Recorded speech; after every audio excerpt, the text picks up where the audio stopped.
ہاتھ پاؤں دھوتے وقت اچھی طرح ملنے چاہیے اور جوڑوں کو بھی دھونا چاہیے، یعنی کہ انگلیوں کے بیچ کے اندر بھی خلال کرنا چاہیے اور خوب مل کے جوڑ یہ دھونے چاہیے، کیونکہ جوڑوں کے اوپر جو بل ہوتے ہیں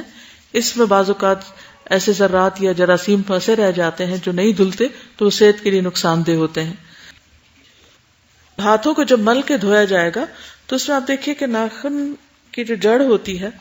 بعض اوقات وہاں سے گوشت اکھڑا ہوا ہوتا ہے یا بعض لوگوں کا تھوڑا خراب ہوتا ہے تو اس میں پانی نہیں پہنچتا پوری طرح، یا میل مٹی پھنسی رہ جاتی تو وہ دھلتی نہیں، یا گھی یا کھانا یا کوئی اگر آپ نے کٹنگ کی ہے یا خاص چیز کوئی بنائی ہے تو وہ بھی بیچ میں پھنس جاتی۔ بعض لوگ آٹا گوندتے ہیں تو وہ پوری طرح صاف نہیں کرتے اپنے ہاتھ کو، یا روٹی بناتے ہیں تو اس وقت ناخنوں کو پوری طرح صاف نہیں کرتے، جس سے آٹے کا کچھ حصہ چپکا رہ جاتا ہے اور وہ خشک ہو جاتا ہے، اور پھر اگر اس کے بعد وضو کرتے ہیں تو وضو نہیں ہوتا، اور اگر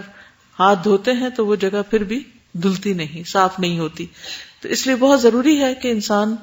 بہت اہتمام کے ساتھ اپنے ہاتھ پاؤں کو دھوئے۔ اسی طرح ایڑیاں کب خشک رہ جاتی ہیں؟ آج کل کے موسم میں عام طور پہ ایڑیاں خشک ہو جاتی ہیں، پورا جسم میں خشک ہو جاتا ہے، تو اس میں ایڑیوں کو پھر پراپر طریقے سے دھونا چاہیے، صرف اوپر سے پانی بہا لینا کافی نہیں، بلکہ ان کو مل کے دھونا چاہیے، یا اگر ایسا موقع ہو کہ رگڑ سکے تو ان کو رگڑ دینا چاہیے تاکہ ڈیڈ سیلز ہٹ جائیں اور آپ کا پاؤں پوری طرح دھل جائے، کیونکہ وضو کے ارکان میں سے ہے۔ رسول اللہ صلی اللہ علیہ وسلم نے فرمایا، تم طہارت والے پانی کے ساتھ انگلیوں کو مبالغے کے ساتھ دھو گے ورنہ آگ انہیں خوب جلائے گی، یعنی اگر تم ان کو صحیح طرح صاف نہیں کرو گے تو پھر کیا ہوگا، ان میں گندگی نجس چیزیں رہ جائیں گی، پھر وہ ناپاک چیزیں نماز اور عبادت میں بھی خلل انداز ہوں گی۔ تو اس لیے آپ دیکھیں کہ یہاں وعید بھی آئی ہے کہ جو نہیں صحیح طرح دھوئے گا اس کے لیے کیا ہے، آگ۔ پھر اسی طرح اگر پاؤں صحیح طرح نہیں دھوتے وضو میں، ایڑیاں خشک رہ جاتی ہیں تو اس کے لیے بھی حضرت ابو ہریرہ کی روایت ہے کہ نبی صلی اللہ علیہ وسلم نے فرمایا، ویل للعقاب من النار، خشک ایڑیوں کے لیے آگ کا عذاب ہے۔ پھر انگلیوں کا خلال، نبی صلی اللہ علیہ وسلم نے فرمایا، میری امت میں خلال کرنے والوں کے لیے واہ واہ، حبذا، گڈ جاب، کتنا اچھا کام کیا۔ یعنی خلال کیا ہے، یعنی انگلیوں کو باہم ایک دوسرے کے اندر ڈالنا، پاؤں دھوتے وقت پاؤں کے اندر بھی انگلیاں پھیرنا، یعنی دو انگلیوں کے بیچ میں خلال کرنا۔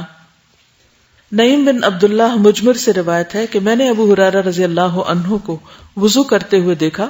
بس انہوں نے اپنا چہرہ دھویا تو اس کو پورا پورا دھویا۔ پورا پورا کا مطلب یہ ہے کہ بالوں تک اور ادھر کان کی لو تک اور چن بھی۔ پھر اپنا دایاں ہاتھ دھویا یہاں تک کہ بازو کا ایک حصہ دھو ڈالا۔ دایاں ہاتھ دھویا تو کس طرح، یعنی یہاں تک۔ پھر بایاں ہاتھ بھی بازو تک دھویا، اور جو وضو کے لیے دھوتے ہیں تو پھر کوہنیوں تک۔ پھر اپنے سر کا مسح کیا، پھر دایاں پاؤں پنڈلی تک دھویا، پھر بایاں پاؤں پنڈلی تک دھویا، ٹخنے سمیت یعنی۔ پھر فرمایا، میں نے اسی طرح رسول اللہ صلی اللہ علیہ وسلم کو وضو کرتے ہوئے دیکھا اور کہا کہ رسول اللہ صلی اللہ علیہ وسلم نے فرمایا، پورا اور کامل وضو کرنے کی وجہ سے تم لوگ قیامت کے دن روشن پیشانی اور روشن ہاتھ پاؤں والے ہوگے، بس تم میں سے جو طاقت رکھتا ہے وہ اپنی پیشانی اور ہاتھ پاؤں کے نور کو لمبا اور زیادہ کر سکے تو کر لے۔ یعنی دنیا میں جتنا اہتمام سے تم وضو کرو گے اتنی ہی زیادہ بہتر چمک پاؤ گے آخرت میں۔ یہ صحیح مسلم کی روایت ہے۔